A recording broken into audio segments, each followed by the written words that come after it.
अच्छा, इस वीडियो में जो है हम प्रोग्राम नंबर 12, 13 एंड 14 डिस्कस करेंगे चैप्टर नंबर 3 के। ठीक है, और ये सारे जो 3 प्रोग्राम्स हैं यहाँ पे 12, 13 एंड 14, वो सब जो है रिलेटेड हैं वन डायमेंशनल अरे से। ठीक है।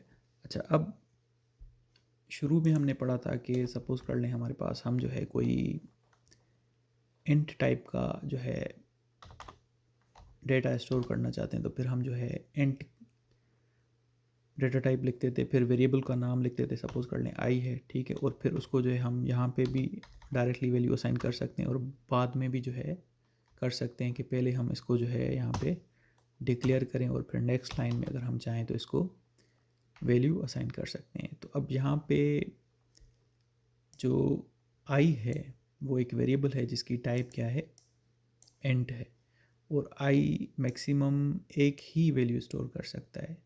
लेकिन अब अगर हमारे पास ऐसी सिचुएशन है कि हम चाहते हैं कि ये जो आई है, ठीक है, वो एक से ज़्यादा वैल्यूज़ स्टोर करे और सबकी टाइप जो होगी वो इंट ही होगी, और हम चाहते हैं कि उन सब वैल्यूज़ को हम एक्सेस भी जो है आई की हेल्प से ही करें, मतलब वो वेरिएबल का नाम सेम ही हो।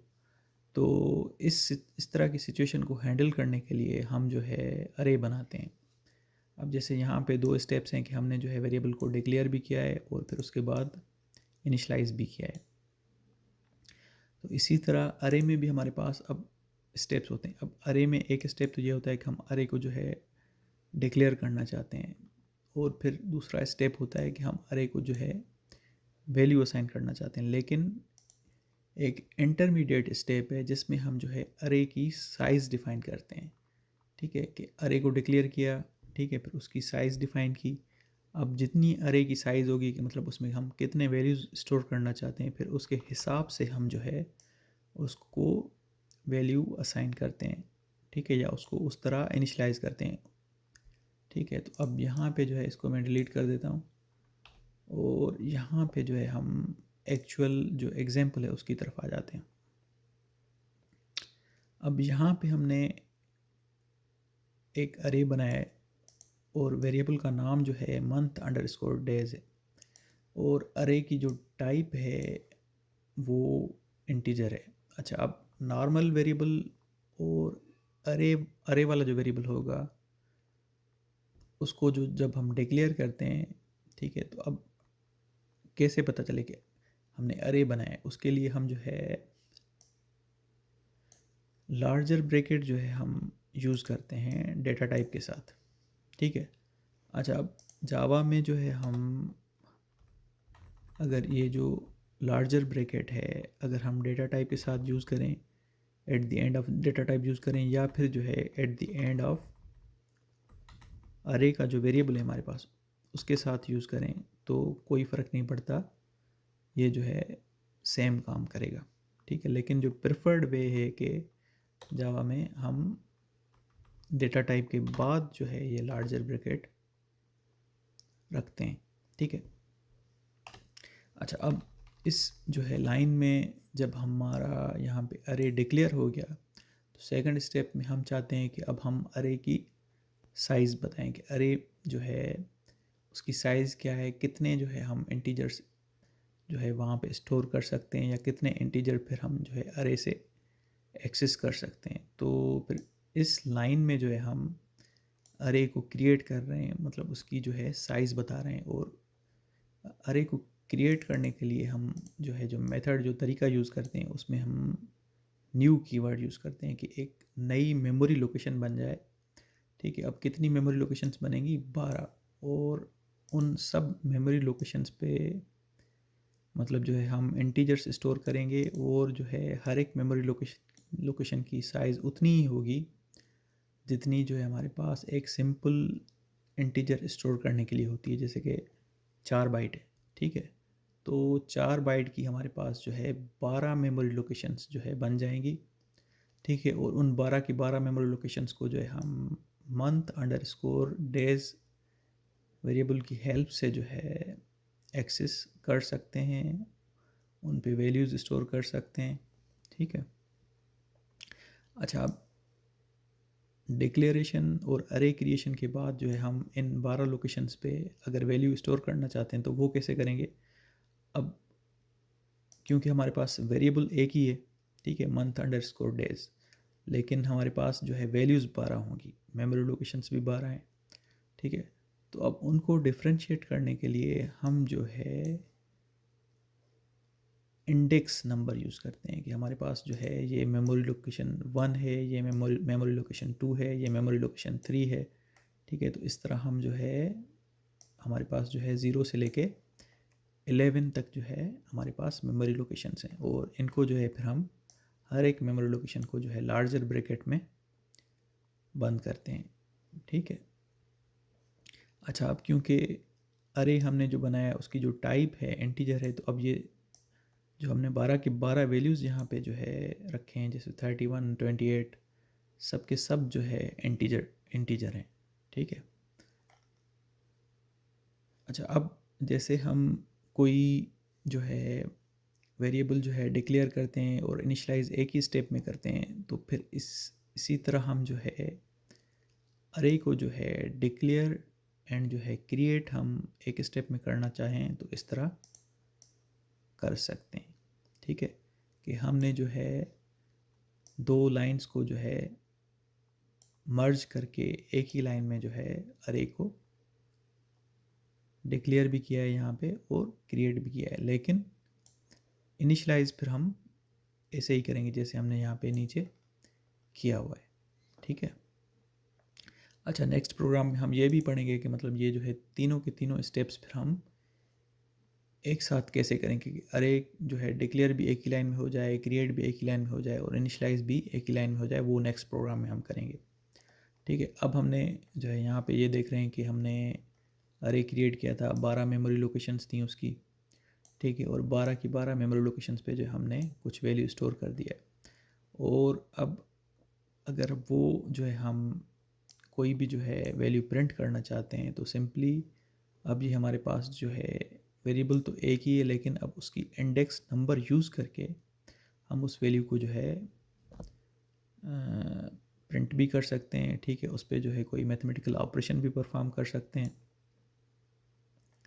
अब यहाँ पे हम क्या कर रहे हैं, ये जो हमने वैल्यूज़ असाइन किए हैं वो एक्चुअली में नंबर ऑफ़ डेज़ जो है वो हमने रखे हैं कि जो हमारे पास मंथ्स हैं, टोटल हमारे पास जैसे मंथ्स जो है एक 1 ईयर में जो है 12 होते हैं, तो फर्स्ट मंथ में जो जनवरी है उसमें हमारे पास 31 डेज़ होते हैं। अब उसके बाद फरवरी में जो है हमारे पास 28 डेज़ हैं, मार्च में जो है 31 है, अप्रैल में जो है 30 डेज़ हैं। तो इस तरह हमने जो है डेज़ रखे हैं, ठीक है। तो अब यहाँ पे हम प्रिंट क्या कर रहे हैं, अप्रैल हैज़, ठीक है, अप्रैल हैज़। अब अप्रैल में जो है कितने दिन हैं वो अगर नंबर हमें जो है यहाँ पे प्रिंट करवाना है तो वो एक्चुअली हमने स्टोर किया है मंथ अंडर स्कोर डेज और इंडेक्स 3। वैसे अप्रैल जो है 4th मंथ है, लेकिन इंडेक्स कौन सी पे है जो है वैल्यूज़, मतलब उसके जो नंबर ऑफ़ डेज़ हमने कौन सी जो है इंडेक्स पे स्टोर किए हैं, थर्ड इंडेक्स पे जो है हमने अप्रैल के डेज़ स्टोर किए हैं, 30 डेज़, ठीक है। अब जो हमारे पास आउटपुट आएगा अप्रैल हैज़, ठीक है। अब यहाँ पे जो वैल्यू पड़ी होगी अरे में हमारे पास मंथ अंडर स्कोर डेज और इंडेक्स जो है 3 है, तो वहाँ पे जो हमारे पास 30 है, तो इस वजह से हमारे पास जो आउटपुट आएगा April has space 30 space days dot, ठीक है। तो वो हमारे पास यहाँ पे आउटपुट आ रहा है अब अप्रैल हैज़ 30 डेज, ठीक है। अच्छा, अब उसके बाद जो हम फिर प्रोग्राम नंबर जो है 13 में जो है देख रहे हैं कि अरे जो है हमने डिक्लेयर किया हुआ है, ठीक है, और फिर जो है उसको हमने यहाँ पे क्रिएट भी उसी लाइन में किया हुआ है और उसको हमने जो है यहाँ पे इनिशलाइज भी किया हुआ है, ठीक है। तो अब वो तीनों स्टेप्स जो है हमें एक ही अगर लाइन में करने हैं तो फिर जो है ये प्रोसीजर है कि हम जो है जो वैल्यूज़ हैं वो हम जो है कर्ली ब्रैकेट्स के अंदर रखते हैं और कामा से जो है उनको सेपरेट करते हैं, ठीक है। अब ये जो 31 है वो इंडेक्स 0 को शो करेगा, फिर 28 जो है इंडेक्स नंबर 1 को शो करेगा, रिप्रेजेंट करेगा, या यूँ समझ लें कि ये 31 जो है वैल्यू वो इंडेक्स नंबर 2 को जो है रिप्रेजेंट कर रहा है कि इंडेक्स नंबर 2 पे हमारे पास वैल्यू 31 है, इंडेक्स नंबर 1 पे जो है हमारे पास वैल्यू 28 है, इंडेक्स नंबर 0 पे हमारे पास जो वैल्यू है वो 31 है। तो वो ऊपर वाला सेम प्रोग्राम है, लेकिन उसमें जो है हमने इतनी सारी ज़्यादा लाइंस लिखी थी, ठीक है, कि उसको जो हमने डिक्लेयर अलग से किया था, क्रिएट अलग से किया था, फिर जो है इनिशलाइज जो है उसको हमने अलग से किया है। तो वो सारा का सारा काम हम जो है यहाँ पे सिर्फ एक सिंगल लाइन में कर रहे हैं। अब यहाँ पे जो है न्यू कीवर्ड वगैरह लिखने की कोई ज़रूरत नहीं है, ठीक है। वो तीनों के तीनों काम यहाँ पे ऑटोमेटिकली इस तरह का फॉर्मेट यूज़ करने से हो जाते हैं। तो अब यहाँ पे भी हम वही काम कर रहे हैं कि अप्रैल हैज़ जो है, फिर यहाँ पे मंथ अंडरस्कोर डेज और इंडेक्स जो है 3 पे हम वो वैल्यू देखना चाहते हैं कि कौन सी है। तो इंडेक्स जो है 3 हमारे पास, ये 0 इंडेक्स है, ये 1 है, ये 2 है, ये 3 है। तो 3 पे हमारे पास वैल्यू अगेन सेम जो है 30 पड़ी हुई है। तो फिर इसका आउटपुट भी जो है हमारे पास आएगा, वो हमारे पास आएगा अप्रैल हैज़ 30 डेज, ठीक है। अच्छा, अब उसके बाद जो है हमारे पास जो 14th प्रोग्राम है, इसमें जो है हम अरे में जो है हमने जितने भी जो है नंबर्स दिए हैं उनकी जो है हम एवरेज फाइंड आउट करना चाहते हैं। अब अरे की जो टाइप है वो क्या है, डबल है। तो इसी वजह से यहाँ पे आप देख रहे हैं कि जो नंबर्स हैं हमने वो, हम चाहें तो जो है विदाउट डेसिमल पॉइंट भी जो है लिख सकते हैं, और क्योंकि डेटा टाइप डबल है तो फिर अब डेसिमल पॉइंट भी जो है यहाँ पे सपोर्टेड है। अच्छा, हमने यहाँ पे जो है, अच्छा ये मैं आपको बात ऊपर बताना भूल गया कि हम जितने यहाँ पे नंबर ऑफ़ मतलब एलिमेंट्स लिखेंगे वो ऑटोमेटिकली उस अरे की जो है साइज़ जो है बन जाएगी। जैसे अब यहाँ पे हमने ऊपर यहाँ पे टोटल नंबर ऑफ़ एलिमेंट्स यहाँ पे 12 जो है एलिमेंट्स जो है हमने यहाँ पे लिखे हैं, ठीक है। 12 वैल्यूज़ जो है हमने कर्ली ब्रैकेट्स के अंदर जो है लिखे हैं और उनको सेपरेट किया है कॉमा से। तो अब अरे की साइज़ जो है ऑटोमेटिकली यहाँ पे 12 बन जाएगी, ठीक है। इसी तरह अब यहाँ पे जो है हमने 1 2 3 4 5 जो है यहाँ पे हमने नंबर्स जो है लिखे हैं। तो अब इस अरे की जो साइज़ बनेगी वो 5 बनेगी, ठीक है। अच्छा, अब हम चाहते हैं कि इन सब एलिमेंट्स को जो है हम, या इन नंबर्स को जो है हम सम करें, ठीक है। तो अब इन सब एलिमेंट्स को जो है हम जो है एवरेज करना चाहते हैं, तो फिर हम उसके लिए सबको सम करेंगे और सम करके फिर जितने भी नंबर ऑफ़ एलिमेंट्स हैं उस नंबर के साथ डिवाइड करेंगे। तो हमारे पास फार्मूला क्या बन रहा है कि पहले तो जो है हम सम फाइंड आउट करेंगे, जिसको हम रिप्रेजेंट कर रहे हैं रिज़ल्ट वेरिएबल के साथ, ठीक है। और फिर उस रिज़ल्ट वेरिएबल को जो है हम 5 के साथ डिवाइड कर रहे हैं।